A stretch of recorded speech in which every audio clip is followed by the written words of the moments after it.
Imphal East District ki manung channa leiba Kongba Makha Nandeibam Leikai dagi Uchekon phaobada leiba Mapham Kayada Kongba Turel Dagi Iphut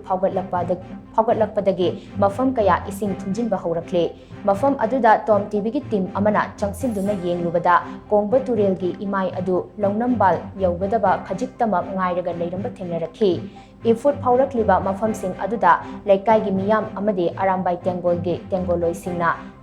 Leibak thonduna akanba mawongda Iphut sing adu mensinnaba honari adubu makhatana Turel gi imai wangkhalaklabadi khudong thiningai oirakpa yabagi phibamda lei haina pau asina makhatari